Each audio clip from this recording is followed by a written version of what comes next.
Welcome to Geeks of the North, a hobby and gaming podcast in the Province.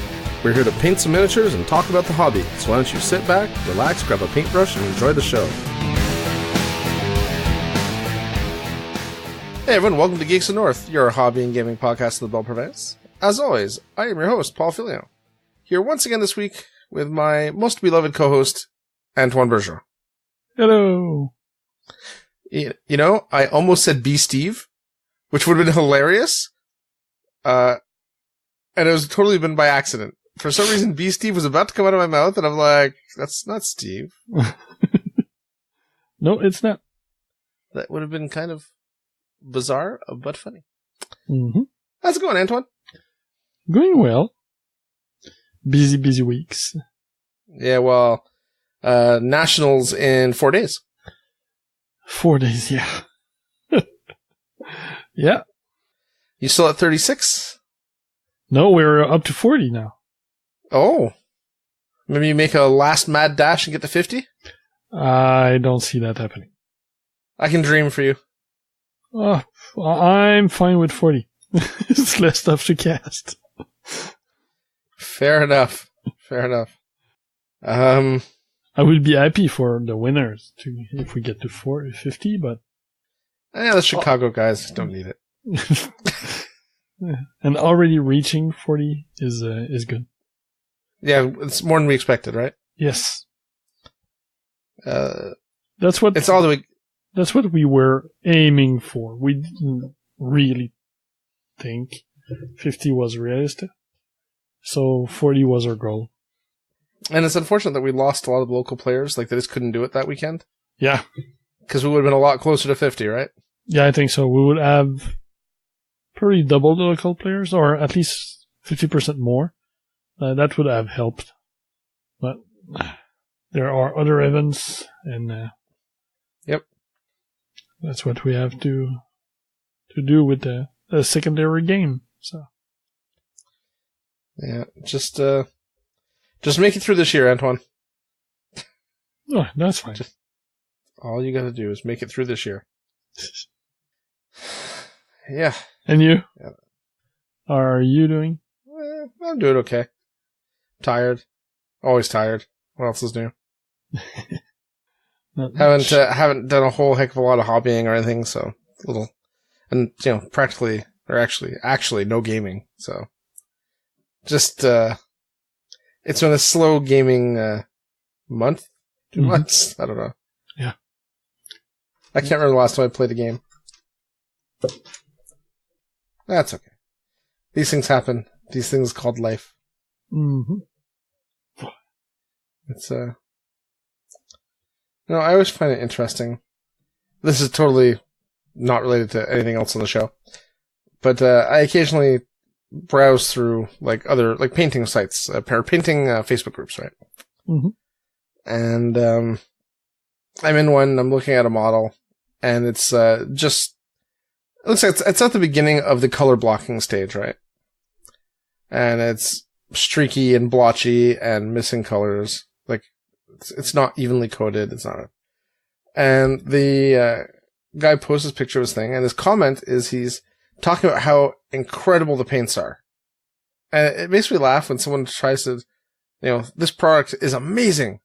And the thing they post with it as a picture, as proof, is a not done, half-started, blotchily painted, yeah. I'm not sure how that's going to convince anyone of anything, but that's okay. These people are not in marketing. That's all I'm going to say.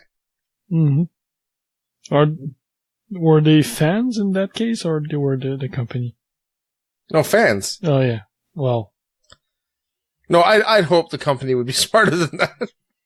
But it's always, look at this thing. Look how great a job, brand X of paint did. And then you post something that's not, you can't even really call it, it's the earliest stages of a work in progress, right? Yeah. It depends. Some people stop there, so it might be a big progress for them. Well, no, it's not even completed color blocking. It's half color blocked, right? People don't usually stop at the half color block stage. I expect most people to at least do a color blocking and a wash. Yeah. Not that I care if people don't paint their stuff. That's fine. I prefer if they do, but I don't want to be a snob. Yeah, that kind of ties into our topic for later. Oh yeah, that's true. It's almost like I planned it, but I totally did. Yeah, so, hobby table. What do I got here? Well, actually right now I don't have anything in front of me. I didn't set up hobby stuff tonight because we're going to try to make this a quick recording. And my room, that I hobby in is kind of like the Arctic right now. So it is more important that I keep myself warm by wrapping myself in a blanket than actually painting something. But this week I did do a little bit of hobby. I got 2 stone shapers for my Circle of Warburst army painted. And Baldur 1 is pretty much complete. So I am on track to actually have everything done by the end of the week like I set myself up to. Or at least have all the models painted. They probably won't be based. Unless some miracle of timing happens. But yeah, they'll all be painted at least, which is cool. And I can do the basing next week or whatever. Yeah, having them painted that's what you were aiming for. So yeah, that's most of the work, right? Basing is, I'm just doing simple bases, dirt, paint, some flock and like tufts, nothing. I mean, there's circle orbos. They're running around in the forest. What else do people expect? Dirty hippies. Dirty hippies. That's exactly right. That's exactly right. Aside from that, I got 0 games in. Because my gaming life sucks. Though there is apparently a chance that I may get an actual practice game of Guild Ball in this week before the Nationals. So maybe I'll actually remember the rules by Saturday. By the event. Yeah, that's the plan. Otherwise, it's going to be 2 days of me going, yeah, I have no idea what I'm doing, guys. Just correct me when I botch something up. Well, the way I see it, if I lose the first round graciously, and then continue the downward slide towards the fun bracket, it should be okay. I'll be down there with someone. I don't know who. It's a good pad to be in. Yeah. Simple but fun pad, usually. I had a laugh because I got a message from 80% G, as we call him, last night. He's looking for players for the following week for his team for the tech. The tech, yeah, the team championship for the team tournament. War Machine team. War Machine in Quebec. And I told him I couldn't, just because, like, I can't go away 2 weekends in a row, leave the wife with the kids. Yeah, that's a big reason why we're missing player. It's not fair, right? So. No. And then this morning, Yom, who's on that team, contacts me again, like, I know you said no, and I know how you feel about it, but, that's funny. I think he thought I'd said no because of the fact that I'm down on the game and down on my ability, like to play in a competitive environment. Mm-hmm. And I'm like, well, I haven't played in like a year. I don't think I've even played this edition of Steamroller, so I don't know any of the scenarios. And I'm not even sure what army I'd play. But that's not the reason I'm not going. Actually, I'd probably just play my mercenaries since they're all painted. Just take them. Play Ostrom all day. Something you know. Yep. Something I have fun with, more importantly. Yeah. Yeah. Do something weird, like do a double dwarf hammer strike list and confuse people. One with Ostrom, one with like, not Mad Hammer. Gorton. With Gorton. Yeah. Something silly and fun. Or do the silly Gorton list I had at one point that had what's his name? The minion crocodile caster, gator caster, Snapjaw, Strong Eye, Wrong Eye and Snapjaw. Wrong Eye, yeah. Him running the Dracodile, and Gorton running the Earthshaker. So it's like a double giant base, completely useless list, but bunch of giant bases running around. It's always good. Anyway, enough of that. Yeah, so I had to turn that down, which kind of sucks. It would have been fun playing with those guys, but just can't swing it. Yeah, what about you? You got any hobby or gaming done last week? No, nothing. Hobby. It's more work than hobby at this point, but I've been doing casting for the national, for the Right. swag gold token we're doing. So I'm more than halfway done. We've got more registration this week, which is fun, but it also means I'll probably end up short. So I'll have probably the locals all hold up on giving them their items, and I'll give it to them in the upcoming weeks. Next time I'm able to go to the store or something like that. Yeah. I'm sure everyone will be fine with it. It's a rough week because this week I'm away 2 days for a work retreat and out of town. Oh, it's your annual retreat. Yeah, and out of town another day to help a friend move. So that's not helping me getting stuff cast. Yeah, don't say. No. And on the Friday evening before the tournament, we go to set up the venue. So I lose 2 or 3 casting run there. So that's another six bays I could have done. We'll see. Yeah, that like sucks. hobby wise, I've been doing cleaning in my hobby room, so at least now I see the floor and I'm able to move without like going over boxes. That's been helping. That's always a step in the right direction. One of the reason I didn't have time is because I've talked about it in the past few weeks, but we are selling the old or gaming club. We run events with the Club Chaos. We ran a local convention and we help with tournaments and stuff like that.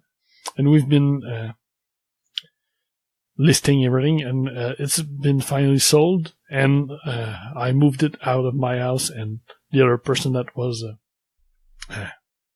keeping the stuff at their place. Storing it? Yeah, storing it last week. So this took an evening just to get everything assembled, another evening to do all the road trips to get that stuff out to the buyer. That means more space here, which is good. I finally can see the walls in some of the rooms, so that helps instead of having stacks of boxes. So it's good because there's breathable space now. But I still need to do more cleaning, but it's that since I think I mentioned we had a small water leak this winter. Yeah, we mentioned that. Yeah, everything was chaotic since then. So last week I've been able to sort some of it and finally get stuff back into the storage space I have where the water leak was, and combined to all the terrain and boards leaving and other accessories. That's good. That doesn't equate to any hobby, but now I have hobby space. So that's a plus. This is a good thing. Yeah. This is a good thing. Yeah, but that's it. I didn't have time for a game, and this weekend my oldest's birthday, but we had stuff planned both days, so there was no gaming with him here either. So no family board gaming. So the only real hobby I did in the last week was tonight when we started recording. I just continued working on the monkeys before we started recording. That's my only hobby this week. Only real hobby. Continuing the monkeys I've been doing for the past 2 recordings. It's just the base. It's going to be finished tonight, so at least there's that. I'll have to varnish and add some clutter to the base, but that's it. So he's going to be done. Well, at least there's that. Yeah. He's a good-looking monkey. Did he end up with like the pink shirt at the end? Striped pink shirt. I don't think you've seen the stripes. No, I did. Yeah, okay. I saw pictures. You posted it in the group. I just forgotten. Yeah, he looks really cool. Well done, sir. Yeah, I'm really happy with him. So, and the base is coming along. I need just to shut up and concentrate for 5 minutes, and it's gonna be done. So it's not good for the show, but he's gonna be done by the end of the show. I'm pretty sure.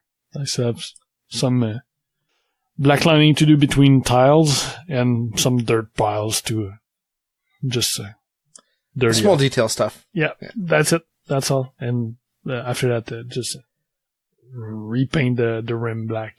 And that's it. And this little buddy, the small print of power I was working on, I did the base at the same time, so he too will be really fast to do. If all goes well, I don't have any more stuff after this weekend, so I don't. Yeah, I saw you made a whoring post where you're like, looking for work? Someone needs me, I'm looking for work. Yeah, we have expenses that came in, so I wouldn't be against painting some stuff. To be honest. Yeah, I figured as much, and I understand. Yeah. Oh boy, do I understand. Yeah, you too. You had some unexpected expenses coming up your way. Unexpected $3,000. Yeah. Yeah.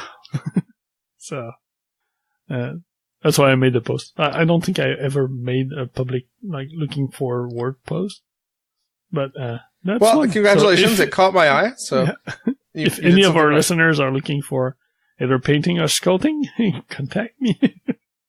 Yeah. Pour yourself, Antoine. Do it. Yeah. That's the extent of it. Yeah, this should work. But if I don't get any new work, I know what I'm working on next. So I'm going to finish those 2 monkeys, but after that I want to do we've mentioned that I had them unpainted yet, but I'm going to finish the Fubarnis for Unreal first, because they're all assembled, they're all clean. I just need to decide on a basing scheme for them to see if I need to prepare it before painting. But they're small. There's not a ton of them. There's like 10 or 12. And the other guys I painted, the Vanus, were super fast to paint. So I expect them to be fast too. So it would just be cool to have a completed project. Fully completed project. So they're next. But that's it. I have so little hobby that I talk about future hobby. Yeah, well, I got the bases just came in today for my Pulp City stuff. So hopefully next week when we're doing the show, I'm working on Pulp City. That's cool. That is my goal. Yeah, that's my plan. And if I can get the owner of Pulp City to get back to me, hopefully I can place an order for some other stuff before they close up shop again. Yeah. Okay. Sneak in under the wire. It's my birthday's coming up, so it'll be my birthday gift to myself.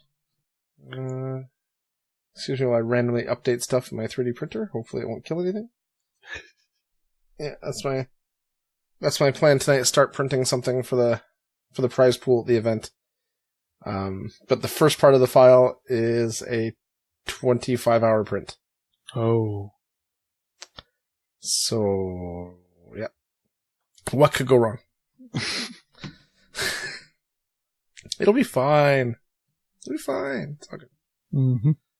Mm-hmm. I'll just tell myself that, and, yeah.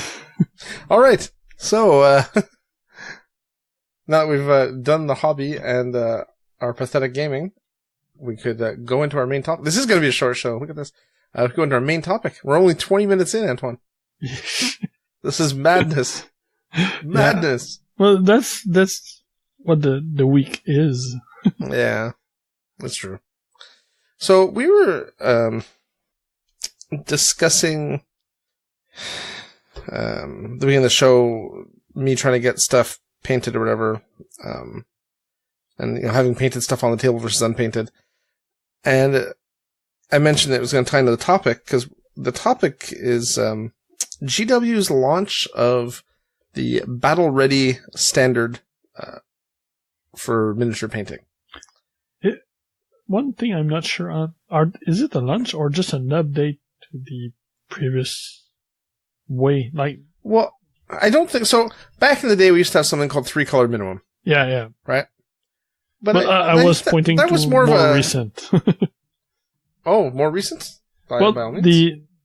The document point to two ways of doing battle ready, but one of those ways has been the way Game Workshop have been promoting paints for a while now. So the base shade and yeah. Yeah, so but was it called battle ready?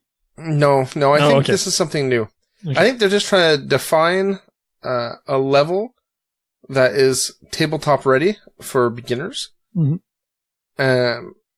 Because one of the biggest problems with painting, or with the miniature hobby, right, is miniature hobbyists tend to buy far more than they actually paint.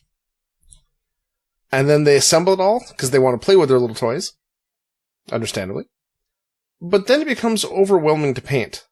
Because there's one of you and, 150 miniatures. And if you're going to take 5 hours to paint each dude, well, that's a heck of a lot of time to invest, right? Yeah, that's fine with a base box of Guild Ball team with 6 models.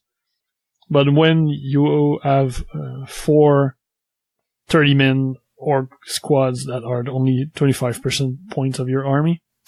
Yeah. And this doesn't work anymore, right? Yeah. And, we've always had something we call tabletop standard, right? Which is base coats and a wash or whatever. But I don't know if it's ever really been officially endorsed / promoted by GW, right? Mm-hmm. Event organizers used to have a 3-color minimum rule that we'd always see. Your models had to have at least 3 colors on them and be based. Yeah. And I will tell you that led to some really, really fugly models. I will also tell you, to my shame, that somehow I managed to lose to those fugly models in a painting competition for painting score at a tournament once. Mm-hmm. Yeah. You remember that? Where I lost to the army that was primed half red, half black? Yeah. Somehow? With your fully painted army. Yeah. I still can't figure that out. Because my army was literally just tabletop. But it was all painted and it was all different colors and like We've already talked about that on the show. Yeah. Yeah, no, I know. It's a sore spot, Antoine. I have PTSD about it, okay? But anyway. And I think this is a cleaner definition than that whole 3-color minimum because they've got visual examples, right? So I think it's a really good initiative. And also the new paints, the new technical paints and the contrast paints? Paints or the wash, how they work, make it so much easier to have a good result than just the base 1-layer stuff that was promoted before. It makes for a lot better miniatures with less work. So it's a win-win. You put less time than you had to do before for better results. So yeah, why wouldn't you try to get your stuff painted that way? And looking at it, it kind of makes me laugh because if you look at their example picture, right, where there's like the contrast method is apply your contrast colors, apply your technical basing material or whatever, model is done. That's it, that's all. But then you look at the model battle ready example photo, and the model has edge highlighting, and the base is obviously not just their technical paint. So I find it a little bit weird. But hey. Point being, you can just do something. Well, their base is just one of their texture paints, right? Yeah, but I don't know. Maybe my I can't even talk. Maybe my jars of those paints were just terrible, but I never got a finish that actually looked like it was like lumps of sand like that. Okay. That's possible. So I call shenanigans, but maybe it's just me. But, using their example, if I saw a whole army of that across the table from me, I'd have no problem with it. Oh, no, for sure. I would much rather play neat, quickly painted stuff than gray, unpainted stuff. Yep. I really, I really think these contrast paints are gonna, I don't want to say revolutionize painting, because I don't think they're gonna change anything for people who paint, have a style and a method and will continue to paint that way. But I think they're really gonna help a lot of people. They democratize some methods that were available to high-level painter that could mix specialist mediums and inks and stuff like that. And they make it readily available and easy to use. Yep. Those are techniques that the regular hobbyists that only know Game Workshop wouldn't have known and be unable to use because they didn't know about it. True enough. Here's the GW blurb on Battle Ready.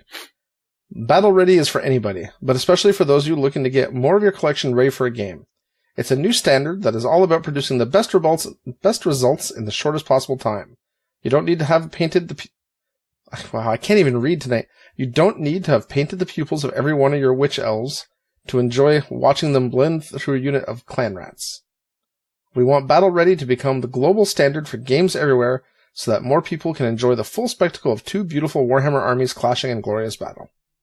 Now, the other thing is, I will say this will definitely help marketing, too. Painted armies sell miniatures. Oh, yeah.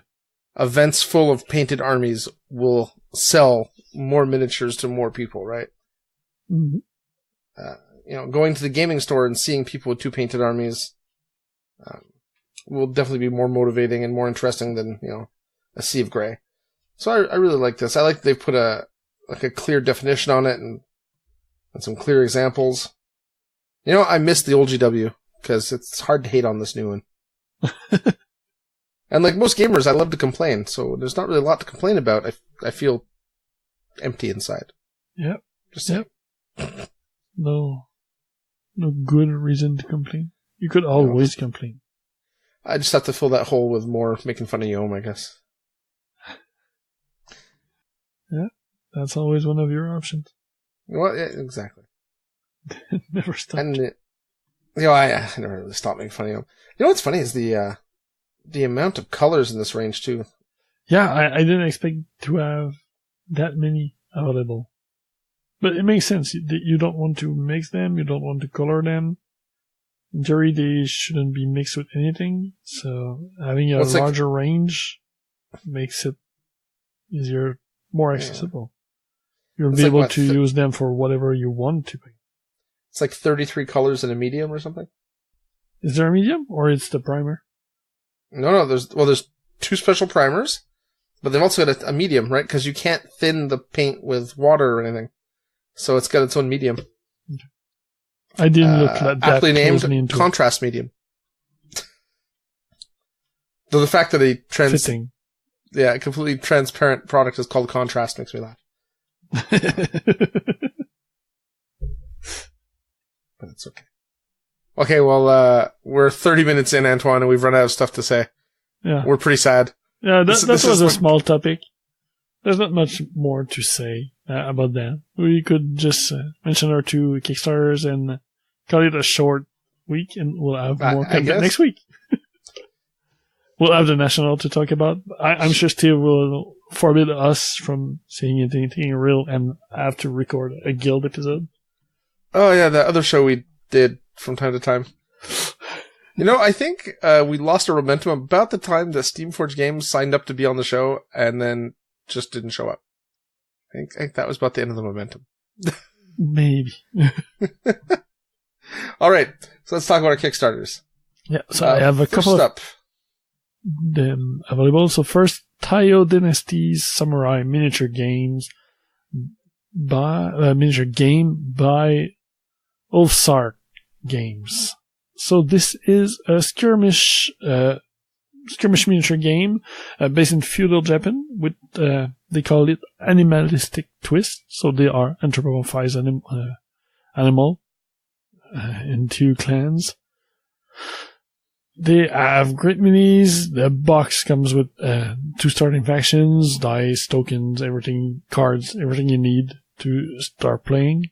They have some pretty cool sculpts, some that are I find hit or miss, but they've been at it for a while. I've been seeing promotion posts for them for, I think, at least the past year. So working on it, beta testing. The beta rules are available right now to download on the Kickstarter page. So lots of stuff available. And you can see some of the miniature from the starter set, the final cast, and some of the painted samples too. So there's a ton of options. Lovely. And they do explain the rules. There's not just the beta rules available to know, but you have some explanation on the Kickstarter page too. So it's cool. They're mixed clans. Oh, sorry. No. Yeah, I'm just looking at the models. Some of the sculpts are more interesting than others. Mm-hmm. It's hard to kind of get a good gauge of the miniature quality, just because the paint jobs on their Kickstarter page are pretty basic. So I don't really have a good idea of how detailed the miniatures are. They look pretty nice. Do you have any thoughts on them? Like I've said before, some I really like, other I could pass. Like you mentioned, it's also hard to see details, but I've been seeing a lot of posts about them before even the Kickstarter, so I've seen other, like, bigger views of the pictures, or like just the cast before painting. So I've seen more than what's available right now, like in the pictures in the Kickstarter page. So okay, they look pretty good from what I've seen. Oh, all right, cool. What's the price on the Kickstarter here for the starter? What they call their Samurai Pledge, which gives you the 2-player starter set that includes one for each faction, the Imperial Army and the Atsuda Vanguards, and also all the components required to play. So that's 10 resin miniatures, all the tokens, cards, and dice, plus the rulebook, and that's £60. And the tokens are coins, and they're in metal. Yeah, so metal coins. Cool. Yeah. Awesome. Okay, looking at it. Okay, so they're at. Let's see here. They're at £3,726 out of £25,000. So they got a long way to go, but there's still a lot of time. It's 23 days remaining, so it's probably a 30-day Kickstarter or something. I think it was a bit under that, but something like that, yeah. Okay. Well, so there's still plenty of time for them to hit their target, so people should go over there and check it out. Let us know what you think. And this will finish on June 20th, so the day after my birthday. So is it going to be like during my last birthday where you counted every news item based on my birthday for 3 weeks? No. No, that just popped in my head. Forget I mentioned it. I'm not sure I will forget. Yeah. All right, you have another Kickstarter. Let's go. Yeah, the second one by Dead Alive Games. It's the Omicron Protocol. This is a miniature game. It's more of a hybrid miniature board game because you play on a X map. However, it's fully miniatures. You have miniature terrain, dice, everything. It's just the movement and the calculation are done in X's instead of tape. It's a intra-apocalypse setting, which there is an apocalyptic event happening in a specific city in their setting, and you are playing the people who are quarantined in that city where it's happening. Well, fun. Yeah. A lot of people have been evacuated, but you're stuck with the people still in. So it's a game filled with hope, is what you're saying. Excellent. Yeah. That's what you're trying to do. You're hoping to be able to get out of there. It's like that Will Smith movie, the zombie one, whatever it's called. iZombie? Something? Was it? No. He did iRobot. iRobot, I don't think it was iZombie. That would be funny. Will Smith, star of all the I movies. I Am Legend. I Am Legend, yeah. Okay. iZombie. Let's try. I think there is a show. Wasn't there a TV show called iZombie or something? Possible. But with a female zombie, but she's aware that she's a zombie and she's trying to hide it and carry on with her everyday life. There's the Santa Clarita Diet, which is a girl that's being a zombie, but... This is something else. It's on Netflix. Anyway. Not on topic for this poor Kickstarter that we're mangling. No. Right, so Kickstarter. Here we go. There appears to be a crap ton of stuff in this box. Yes. Oh, the game is 1 to 4 player instead of being just a 1 versus 1 regular thing we see for miniature games usually. So which makes it even more... and it's got solo mode. Solo mode too. Because you're playing versus...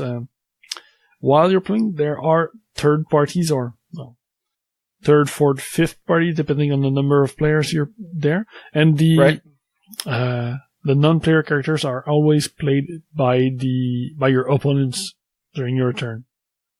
A bit like... Okay, I got it. Yeah. I understand what you mean. Yeah. So, and there's a ton of stuff in the box. The base box comes with 2 faction and civilians. Cards, tokens, lots of tokens and cards.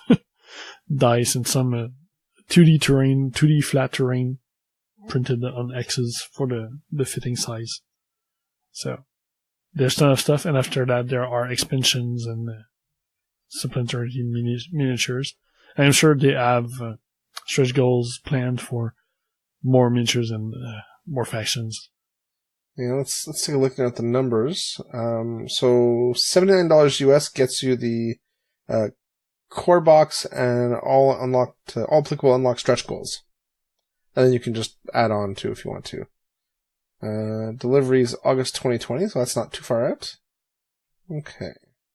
It's a really good price because the box comes the quantity of stuff. So like, I think 12 models for the base factions, or 6 each, and 16 what they call Sims, which are probably the people affected by the virus in that setting.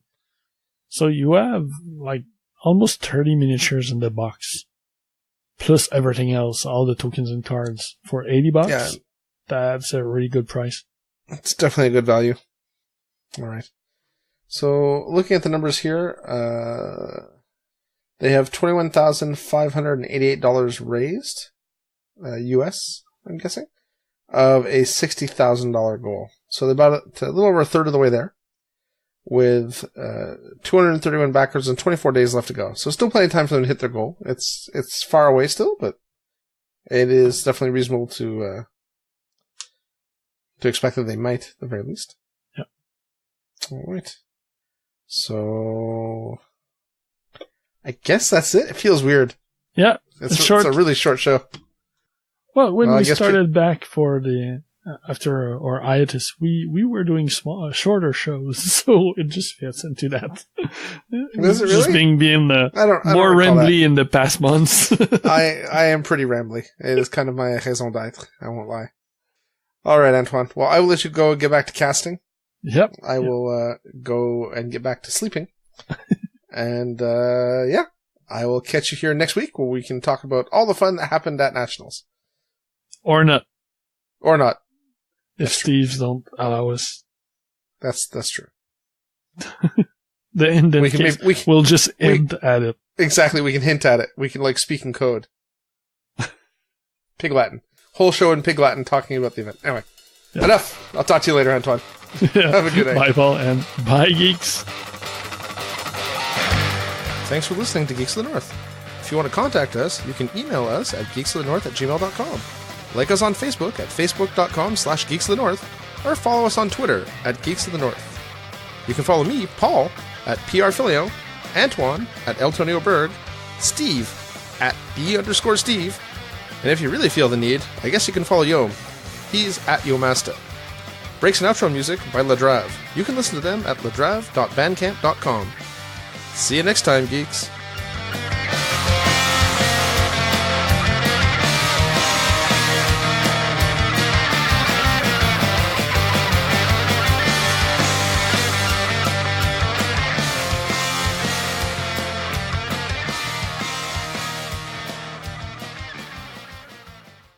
Thank you for checking out United Geeks Network family member.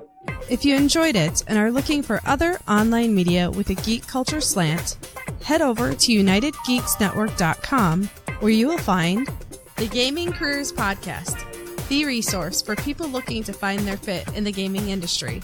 You will hear game industry professionals talk about how they succeed in today's competitive environment and how you can do the same. The United Geeks Network. You can broadcast your geekiness at UnitedGeeksNetwork.com.